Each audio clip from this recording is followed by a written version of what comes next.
The numbers don't lie, but did Sir Keir Starmer? Explosive new documents have revealed that the Prime Minister's Chagos Islands deal will cost Britain 10 times more than he claimed, and taxpayers are furious. According to official figures released under the Freedom of Information Act, the true cost of handing over the British Indian Ocean territory to Mauritius is almost £35 billion. Not the £3.4 billion Starmer has been telling the public.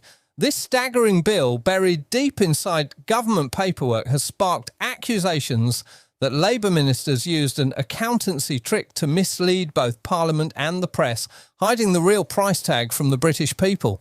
Under Starmer's agreement, the UK will surrender the Chagos Islands by the end of this year, then lease back the strategic Diego Garcia military base, a site built in the 1970s and used jointly by British and American forces. Back in May, Starmer insisted the deal would cost just £3.4 billion.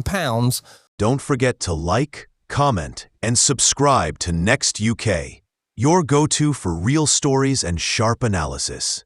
Over 99 years, factoring in inflation and supposed discounts, but Conservatives warned the real total could be closer to £30 billion. Now, the Government Actuaries Department has confirmed the original estimate, a jaw-dropping £34.7 billion. The only reason Starmer's figure is smaller, a series of controversial accounting adjustments that slash the headline number. To put it into perspective, £35 billion could buy 10 Queen Elizabeth-class aircraft carriers, or fund more than half of Britain's entire annual schools budget. Starmer is now under fire for potentially misleading MPs. In February, he dismissed estimates of £9 to £18 billion as absolutely wide of the mark, and suggesting the true cost was far lower. Today's revelations tell a very different story, one that could ignite a political firestorm and raise serious questions about trust, transparency, and the true cost of Britain's foreign policy decisions. Watch the fallout unfold. The truth is out and the political storm is just beginning. Like, comment, and subscribe for the investigations others won't touch.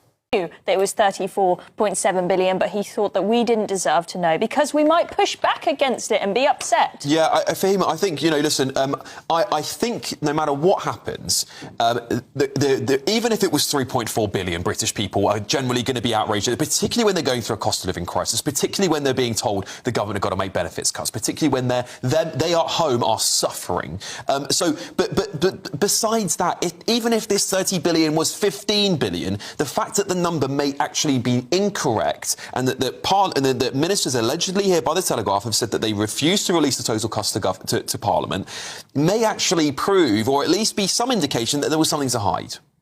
I don't think governments are that stupid to say that they're going to hide things. I think we just did it with the Afghans. To be fair, so woefully optimistic. No, it's not about optimism. At the end of the day, even releasing these kind of Afghani or wherever they come from is because they know how the public will actually respond, like they did last year. It's no laughing matter when you're not sitting on the other side and getting attacked. Don't let the plebs know. They can't be trusted. No, it's not about that. It's because people respond and react irresponsibly. And that's what happened. Even so, what makes politicians more responsible than the average man watching this show? They're not responsible, but they do have the figures there. We're just getting it now, and we're not reading it as it was. There's no hidden agenda. It is just something I Googled, and I want to keep reading it because this is bombshell stuff. What you're hearing here on TV at the way is bombshell news, because I think this is going to absolutely blow up the news week this week. Let me just keep reading. The document shows that civil servants were first instructed to lower the cost of the deal on paper to 10 billion to account for an estimated annual inflation rate of 2.3% over 99 years. Then it was reduced again by 2.5 and then 3.5% per year using the Treasury's social time preference rate. What is all this jargon? I know you're all thinking the same thing as me. What is this rubbish? Using the Treasury's social time preference rate, a Treasury principle that money spent immediately is better value than funds earmarked for future spending. This is, and I hasten to say, hasten to add this to all of you at home. Government, listen, I have worked in politics here and there. Governments do this all the time. They play clever with money, they play clever with data, they play clever with figures in order to give you a better narrative, even if the first one they didn't like wasn't very good. The 3.4 billion is way more. You can stomach that way more than you can 30 billion.